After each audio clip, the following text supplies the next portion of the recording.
When Chris Scott sat down to watch the 2003 World Cup final, few people realized what a big role he was going to play in the outcome of that match. What was even more so was that nobody had realized yet how this one man was going to create matches after matches, moments after moments that would go on to become legends in the annals of cricket. Today, we tell the story of that man, of the day his legend began, the day a groundsman won the man of the match. The 2000 New Zealand tour of South Africa had mostly been a series of letdowns. Not that the cricket itself wasn't exciting. Nicky Bosch and Nitini were at their prime, breathing fire and breaking backs. So the cricket wasn't the problem. The problem was rains. After the first 2 days had to be cancelled, another 2 had to be shortened, and the remaining would have showers at critical junctures. And the test would be more of the same, just along with a whole lot of injuries coming along. Things would reach a point that except Shane O'Connor's 14 tests, the rest of the bowlers would have the combined experience of 1 test. So it wasn't much of a shock that South Africa walked all over New Zealand, winning the first 2 tests extremely easily. And that is how the third and the final test of the series would start, with most expecting more of the same, taking comfort in the fact that on the bouncy pitches of the Wanderers, Nitini and Pollock would give them an exciting, if not a thrilling match. A comfort that would not last long, cause right from the morning itself, rains would start incessantly. Such would be its intensity that by evening, the entire outfield would be flooded. The press actually reporting that even if the rains were to stop tonight, it would be nearly impossible to get the pitch ready on time. Now at least that scenario would not come into play, as the rains would not stop all through the night, leading players, umpires and even the audiences to believe it was to be another wasted day. Hence imagine their surprise that as the clock struck 11, they saw the pitch flooded, not with water, but with people, surrounded by a lush sprawling ground with not a single drop of water to be seen. Wanderers had been made ready to bat within hours of the rain stopping. The match now being able to proceed normally.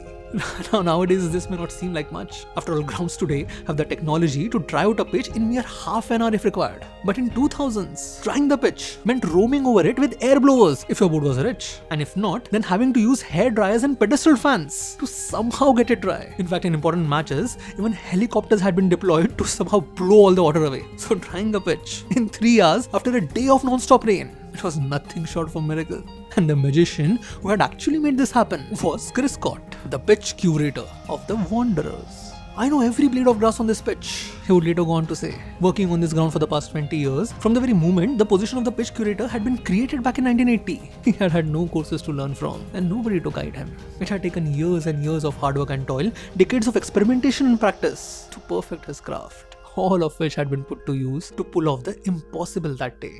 A feat which would then be rewarded by his team, the South Africans demolishing New Zealand, getting them all out in just 2 sessions. So, as could be seen from the faces returning to the stadium, there was some hope yet. Hope that this match would be played out completely, giving South Africa a chance to win their 4th straight series at home with a bang. But come the next morning, all such hopes would be washed away, quite literally, as the rising sun would be buried under a horrendous downpour. A downpour that would not stop for 2 days straight. And come the morning of the 5th day, as the rain gods would finally relent, the match looked exactly like the pitch. Dead, drowned at the hands of the rain. Yeah, Chris Scott had cleaned up 1 day worth of rain, but to do the same after 2. Nobody had ever seen anything like this. So the match now had become a burden that nobody wanted to play, nobody wanted to watch, and nobody wanted to broadcast. But that did not matter, at least to the people on the pitch below. People who had left their houses before the sun rose that day, who had spent hours bent down with hair dryers and blowers in their hands. All of it to make sure that when the clock struck 11, the pitch would once again be ready.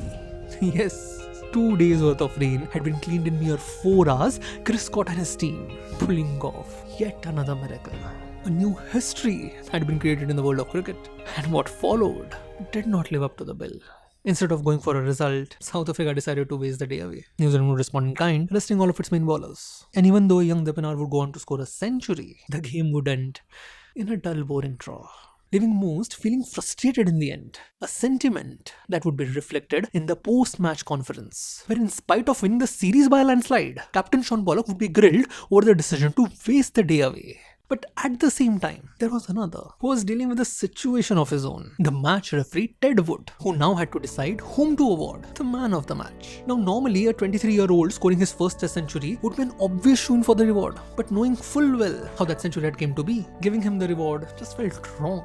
Instead, Wood would sit in his booth, mulling over the decision, looking down at the ground below. And that is when he would get the idea. Why not give the award to the people who had spent the most time on the pitch in this match, who had actually produced results, who had literally made history?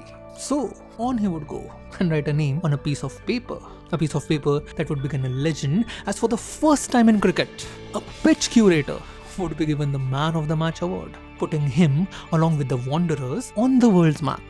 The result of which would be seen just 3 years later, when in spite of having older, more reputable grounds, Wanderers would be chosen as the venue for the finals of the 2003 World Cup. A final for which South Africa would run advertisements using Chris Scott as the model. A pitch curator had become the mascot of cricket's highest platform, and though he would disappear from the public's eye after the final, his legend would continue to spread among cricket fans like an urban legend. From erecting a tent over the strip and installing heaters inside it to dry it on time, to being sent as a consultant around the world to correct the most problematic of pitches. By the time he would actually retire in 2017, the impact he had on cricket could be understood from a single fact. After that rain-drawn New Zealand test, there would be only one match that would ever be drawn on the Wanderers in the next 23 years, along with 3 out of the 5 highest ODI totals being scored on the very same ground. Hence, it isn't much of a surprise that if you go and type Chris Scott pitch curator in Google even today, the top 10 results will boldly declare Chris Scott the best pitch curator of all time. I know this wasn't like a normal topics, but with the World Cup going around, I really wanted to talk about this. The parts of cricket that work in the shadows to make the glitz and glamour on the screen possible. So I hope you enjoyed this video, and if you did, do let me know in the comments. Till then, thank you for watching this video. I hope you have a good day.